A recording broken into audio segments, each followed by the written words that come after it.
Pues nada, buenos días, bienvenidos a la entrevista con la Asociación Viladecans Gomametap. Como les comentábamos antes, y no vamos a extendernos mucho, esta es una asociación de mujeres de Viladecans y estamos aquí gracias al ayuntamiento que sabe que dentro de nuestros objetivos está la parte de inmigración, la parte de inserción, la parte de vulnerabilidad. Tenemos claro y lo vivimos diariamente que la vulnerabilidad afecta de manera bastante dramática a las personas inmigrantes por diferentes circunstancias, ¿no? Entonces, para nosotros este momento y todo lo que hemos vivido hoy refuerza nuestro objetivo, ¿no? Quisiera leer la presentación, me disculpáis si la leo, pero es que no me quiero perder nada y además que lo queremos hacer muy rápido. Vamos a dividir la actividad en dos partes, vamos a hacer la presentación de los dos.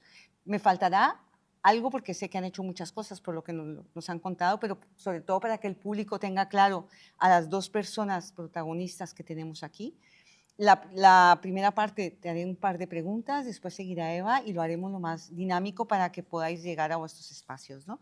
Si me equivoco en algo, podéis decírnoslo en su momento, ¿no?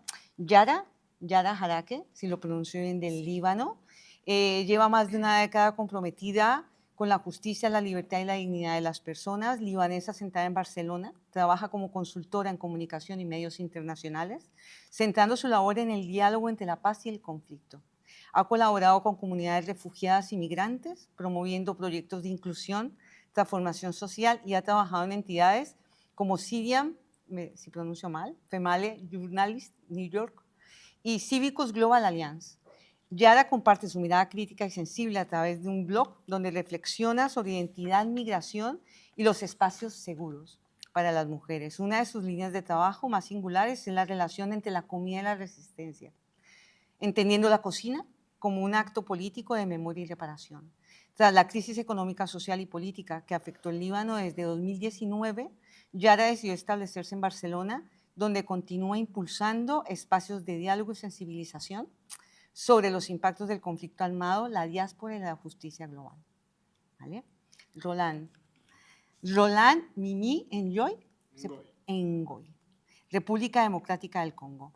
Roland vive en Tarragona desde hace 6 años, pero mantiene un fuerte compromiso con su país de origen, la República Democrática del Congo. Es graduado en Economía del Desarrollo y Técnico en Marketing y Publicidad. Y desde joven ha estado vinculado en movimientos sociales y estudiantiles, fundó las organizaciones Unión de Jóvenes por la Resistencia y Dignidad, dedicadas a promover la educación cívica, la democracia y la dignidad de la juventud congoleña. Su activismo surgió como respuesta al intento del gobierno de alterar la Constitución y perpetuarse en el poder a través de campañas de sensibilización como la que tenemos aquí, ¿no?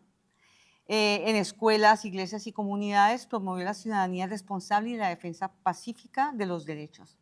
Perseguido por su compromiso político, en 2018 se trasladó a España con un visado de estudios y se estableció en Tarragona.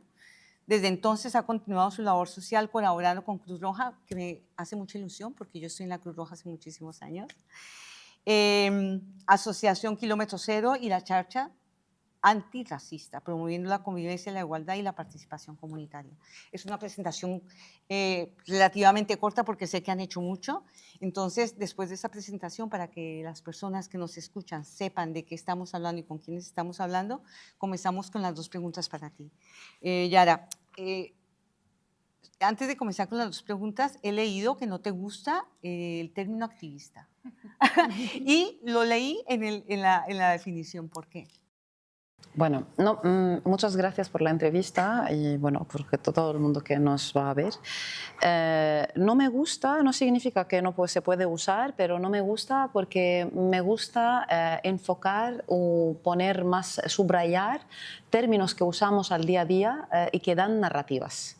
La palabra activista para mí es una palabra un poco quita la responsabilidad de la otra ciudadanía como si es un rol que hay que jugarlo unos ciertas personas o individuales en este mundo. quita también el sentimiento de la colectividad. Un activista, eso significa, para mí, en mi pensamiento o en mi reflexión personal, veo que es algo que viene de un mundo muy capitalista, muy individual, que quiere crear héroes. No somos héroes. Somos personas normales que pensamos con conciencia y queremos actuar con esta conciencia por la responsabilidad y una responsabilidad hacia lo que estamos viviendo, no hacia unas causas. No vivimos causas, vivimos una realidad. Las causas traen dinero, es un negocio. Entonces, crear activistas es un término un poco, para mí me gusta luchar en contra, no para atacar a los activistas que se llaman activistas, no, es para enfocar más en lo que te da como narrativa este mundo.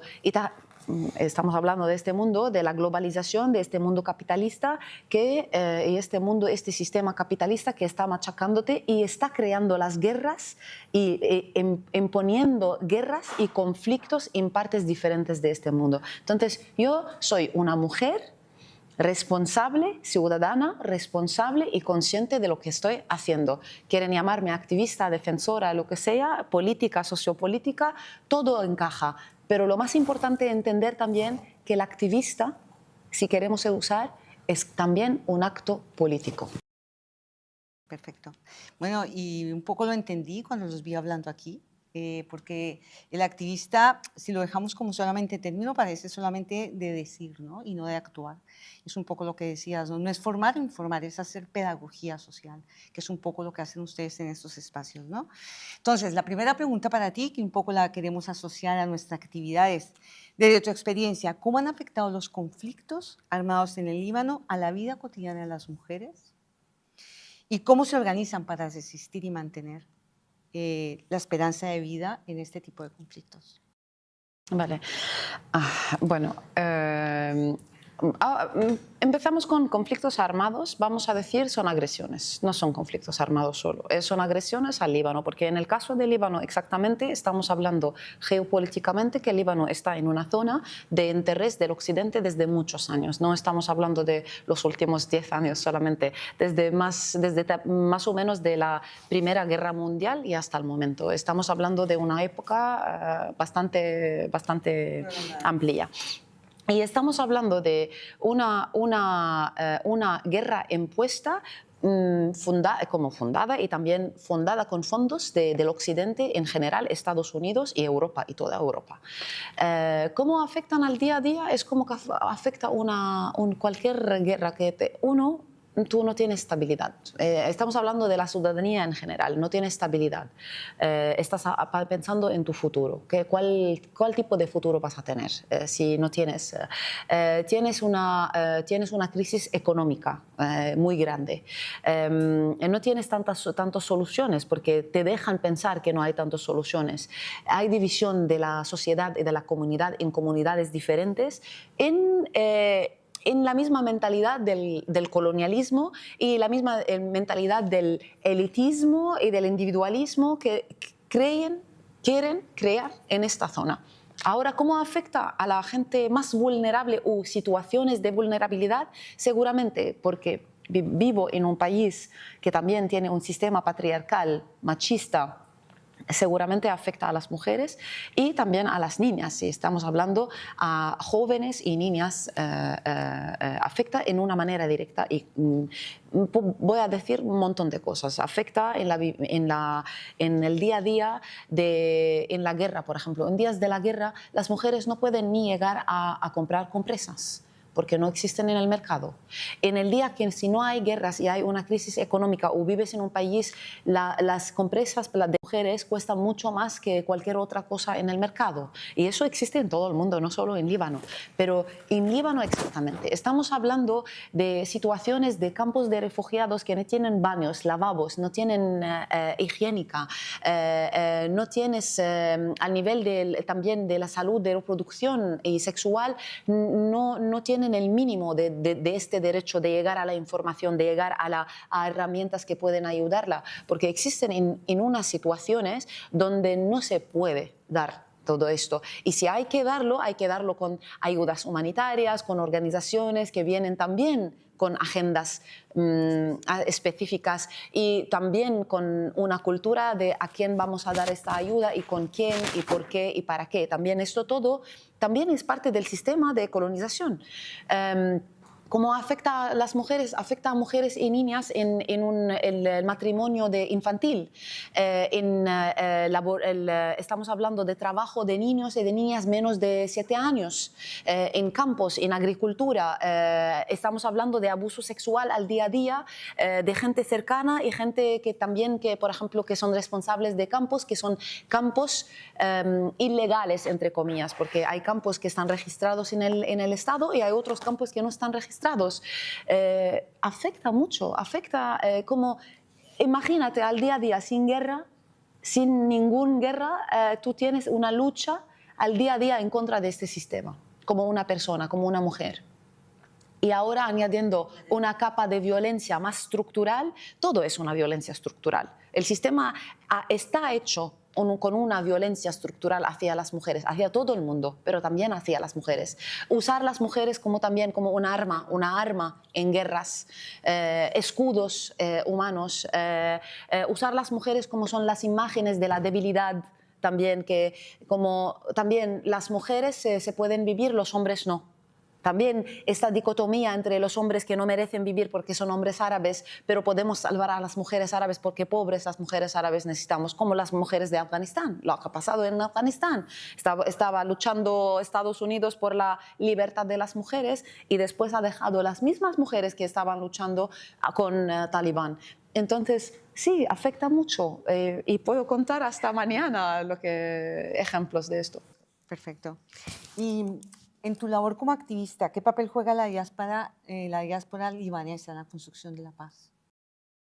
Es una pregunta muy, muy importante y muy difícil de responder porque yo tengo un poco de, no voy a decir pesimismo, pero voy a decir un punto de vista un poco realístico, porque también la diáspora es como también parte del sistema que lo que genera tu país en tu país y lo que genera la educación en tu país y lo que genera la educación fuera, especialmente en países occidentales. Y yo puedo decirte, aquí hay muchas capas. Hay una capa de gente que no, son más privilegiados, que vienen de élites, que no le importan tanto realmente lo que está pasando igualmente en su país, porque vemos esta comunidad de élite en Líbano cómo hace y cómo actúa. Entonces, eso no va a cambiar. El lugar si cambia, seguramente no va a cambiar la mentalidad. Y hay otra comunidad, y vamos a decir diáspora, que se siente miedo. Porque también esta diáspora que está en un país como, por ejemplo, España, vamos a decir, o está viviendo en Cataluña, tiene miedo de perder papeles. Tienen miedo, voy a dar un ejemplo ni de España, Alemania, lo que está pasando ahora en las manifestaciones. ¿Cuántas personas tienen este peligro de que pueden estar deportados solamente por una expresión, libertad de expresión que ahora no existe? Entonces también hay parte de la diáspora que está buscando solo una estabilidad y quiere estar solamente aquí porque quiere sobrevivir y ha vivido un montón de problemas y un montón de casos de violencia estructurales. Y aquí hay una violencia estructural muy, muy bien hecha hacia los inmigrantes. Entonces, esta diáspora también tiene otro nombre. Son inmigrantes que vienen aquí. Son refugiados que han venido aquí. Entonces, este miedo también te deja muchas veces hacer cosas que deberías hacer autorresponsabilidad. Lo que tú tenías en Líbano, lo tienes aquí igualmente, pero aquí estás en la boca del monstruo. Entonces, hay diferentes herramientas que necesitas usar en contra de este monstruo. Y hay otra parte también de la comunidad que estoy intentando poner capas. Otra parte, comunidad más consciente, más involucrada y quiere hacer un cambio desde aquí y allá, porque yo no puedo separarme del Líbano, ¿eh? Igualmente si estoy en la diáspora. Yo voy siempre a reflexionar con mi gente allí. Si yo no puedo vivir desconectada. Necesito saber qué está pasando ahora, qué necesitan, en qué puedo ayudar, en qué puedo apoyar, qué puedo aportar a esta gente, en qué ámbito, en qué campos. Entonces, también la diáspora no está desconectada. Deberías siempre tener una fila y una conexión y una red, porque la charcha, la red que para hacer un cambio necesitamos esta red, esta comunidad. Necesitamos sentir que estamos todos parte de algo. Entonces, si esté parte de algo, no viene si yo vengo como libanesa aquí y hablo de mi activismo aquí, pero sin saber nada de mi gente allí que están viviendo ahora. Ahí sí serías solo activista, como decías. Y por eso, pero porque te he dicho, ya no tengo problema usar la palabra, pero siempre enfoco a de dónde viene la palabra y cómo vamos a usarla. Entonces, la diáspora tiene un rol muy grande. Debería tener un rol muy grande en el cambio. Pero también estoy diciendo que hay un montón de retos que algunas veces no nos dejan y bueno, ahora viene la sensibilizar más, concienciar más a esta gente igualmente libanesa y intentar crear más conexiones con ellos, con este sistema, con la gente de aquí que tienen luchas parecidas, especialmente otras diásporas de otra parte del mundo también. Perfecto. Pues muy claro ha quedado. Roland, ha estado muy claro que uno de los grandes problemas que hay de colonización en el Congo es precisamente debido por el expolio que se está haciendo de los materiales, los minerales que hay en el Congo y que se utilizan en el Estado capitalista, no para las riquezas del primer mundo. ¿Cómo se relaciona este expolio que se está haciendo con la perpetuación de la guerra del Congo? Bueno, muchas gracias primero por la pregunta, el espacio, todo el trabajo que estáis haciendo, porque nos estáis dando voz, ¿no? Es un valor añadido que yo os agradezco muchísimo.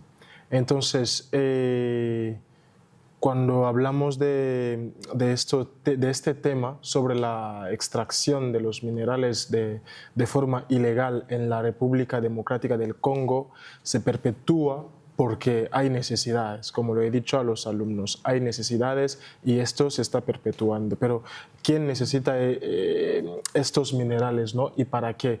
Tenemos a un mundo que se llama el Nord Global, donde hablamos de la transición energética, donde hablamos de coches eléctricos, donde hablamos de la economía verde, donde hablamos de energía renovable, de 5G, nuevas tecnologías y tal.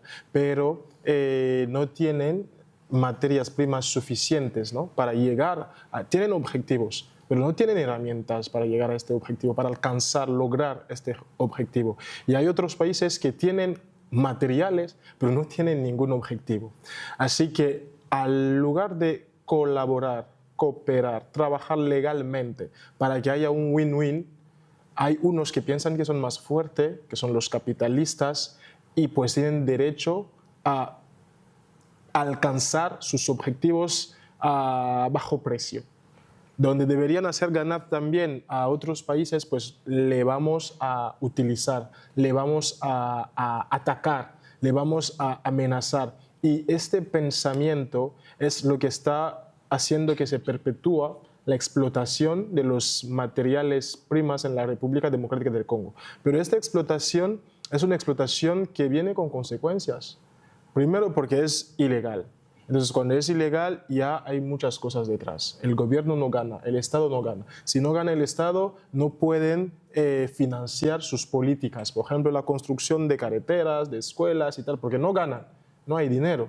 Y luego, en la zona donde se hace esto, hay un cambio. Hay un cambio, ¿por qué? Porque estuvimos viviendo sin esta empresa, ahora ha entrado esta empresa, ¿vale?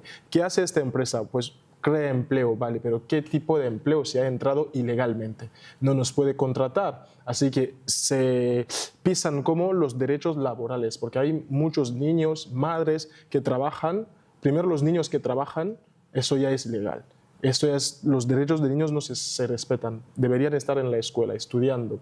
Luego hay madres y padres que van a trabajar, pero sin contrato, en zonas donde hay contaminaciones. Se utilizan, por ejemplo, elementos químicos para lavar unos materiales primas y las madres pasan por ahí, tiran los residuos en los lagos, en los ríos y tal. Entonces hay todo un sistema que es la democracia consumista que necesita esto, pero sin respetar las reglas para alcanzarlo legalmente. Y esto es la cosa que hace que se perpetúa la explotación ilegal de materiales primas, de los recursos naturales. En Congo hablamos de recursos naturales, pero hay diferentes tipos de recursos naturales. Hay el aire, por ejemplo, hay la tierra, hay el agua, hay los minerales. Hablamos de los minerales porque estamos en el tiempo de la revolución tecnológica, por eso hablamos de minerales. Pero si estuvimos en la época de, 1917, 50, ahí podíamos hablar, por ejemplo, de los recursos como las tierras, porque en esta época luchábamos contra el capitalismo para las tierras. Los campesinos luchaban para cómo yo puedo trabajar en este campo y me pagáis menos. Voy al otro campo donde hacen el carbono, ¿no? Donde todo esto. Entonces, por eso se visibiliza más el tema de los recursos. Y como conclusión, ¿no? Si he entendido bien la cuestión, eso se perpetúa solo por tener el capitalismo y el sistema democrático consumista. Me vas a perdonar, Sí, sí. solamente una observación de lo que acabas de decir que me parece súper importante, y es la pedagogía que utilizaron ahora con el grupo de estudiantes cuando explicabas la parte de la colonización. Nosotros ahora hablamos de Palestina, Afganistán, el Congo, pero al final el ejercicio que tú has hecho de cómo explicar la colonización es que lo estamos haciendo entre nuestros propios países. Es decir, ahora estamos hablando de que estamos abusando de países del Congo, Latinoamérica, Palestina y demás, pero al final estamos terminando haciéndolo en pequeña escala en nuestros propios países. Entonces, ese ejercicio que tú hiciste, pedagógicamente a mí, siendo una ciudadana, estando aquí, lo estoy haciendo con mi vecino. Y esta pedagogía es importantísima lo que hacen ustedes, ¿no? Era porque no lo quería dejar pasar porque me pareció un muy buen ejercicio, porque al final hablamos de injusticia solamente cuando hablamos entre países, pero es que las injusticias las estamos haciendo locales. Claro, claro. Y estamos criticando lo que hay afuera cuando lo estamos dimensionando aquí de una manera. Así que me parece que la pedagogía que hacen es... Intentamos, pues como activistas, como políticos, como defensores de derechos humanos, sí, como personales del sector educativo y tal, intentar hacer que cada uno entienda su punto de responsabilidad.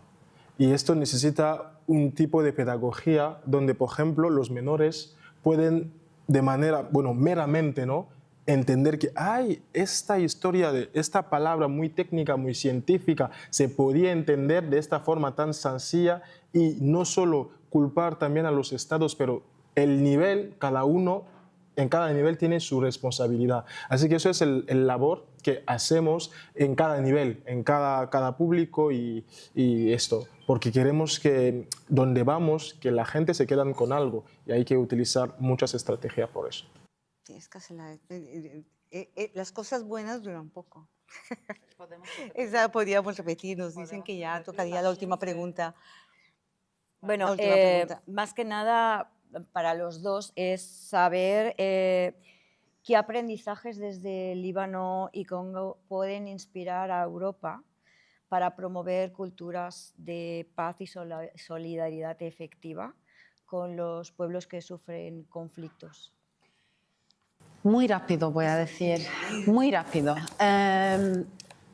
Yo pienso que hay un problema, lo que has apuntado ahora o has dicho hace poco de la pedagogía, de las luchas aquí. Yo pienso que Europa, antes de ir a buscar lecciones de fuera, hay que buscar lecciones de aquí. Tienen diásporas de todas partes del mundo aquí. Tienen luchas al día a día de inmigrantes y refugiados aquí. Entonces, ¿Por qué estoy diciendo esto? Porque tienen un ejemplo muy, muy claro que está pasando al día a día. Más precariedad, más pobreza, más luchas de cosas que deberían ser un derecho, que lo hemos acordado desde muchos años, son derechos básicos. Entonces, las luchas del día a día aquí de las mujeres, por ejemplo, eso debería ser una lección. Y si no pueden ver que eso es una lección, no sé qué pueden aportar del Líbano y de Congo, porque el Líbano y el Congo está aportando igualmente lo que está pasando aquí a nivel un poco más grande, solamente, vale, con capas de racismo, capas de superioridad, de elitismo. Todo esto al final existe aquí, existe en nuestro día a día.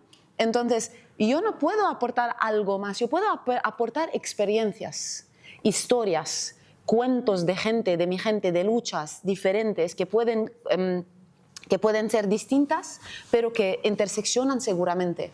Pero yo pienso que Europa no ha aprendido nada. Es el problema. No ha aprendido nada, no ahora, ni en Palestina, ni solo en Congo ahora. Desde el tiempo de Congo belga hasta el momento no había reconciliación. No había aceptación que lo que ha hecho Bélgica allí es un genocidio, es un masacre grande, es unas torturas, son violaciones de derechos humanos. Y en este punto, la única reconciliación que ha pasado en este mundo era hacia gente europea, solo tiene judía, que por eso, no porque son judíos, porque son europeos. Son blancos y por eso no pasa nada hacer una reconciliación. Pero el resto del mundo, no. Entonces, ahí es el momento que Europa aprende que si sigue así, va a venir a su casa y está en su casa. Yo lo que puedo decir es que tenemos que mirar como una colaboración local, ¿no? De localidad en localidad, porque más allá los políticos necesitan más presión, pero antes de llegar a estas presiones, esta cooperación locales, por ejemplo, pues que haya una comunicación entre los alumnos refugiados del Congo y los alumnos de España, con cartas cada 3 meses y tal, para que tengan, porque yo puedo contar lo que puedo, pero si están directamente en contacto con los que viven, las víctimas de esto, serán más conscientes y crecerán con estas ideas. Y quería hablar de la diáspora y yo voy a lanzar un mensaje a la diáspora congoleña que pienso que pueden jugar el rol de mediatización, porque están en sitios, espacios donde hay muchos medios de comunicación a nivel internacional. Luego pueden jugar el rol de financiación, financiar a las luchas que están llevando sus compañeros desde dentro, sus ciudadanos desde dentro. Pueden jugar el trabajo educativo y llevar las historias del Congo, como lo que yo estoy haciendo, historias del Congo, y compartirlas en diferentes países donde estamos viviendo. Y, en fin, llevar esta lucha de meter la presión a los políticos europeos, americanos, porque son dentro de los poderosos. Gracias. Muchísimas gracias, de verdad. Hemos aprendido y ha sido todo un ejercicio pedagógico con los chicos. Muchas gracias a a ustedes. ustedes. Gracias. Pues despedimos Voces que Conectan con Yara, perdón, y con Roland. Y damos las gracias también al programa de Ciudades de Derechos Humanos y al Ayuntamiento de Viladecans por ofrecernos este espacio para poder también poner nuestro granito de arena a favor de los derechos humanos. Muchas gracias. Muchas gracias. Voces que conectan.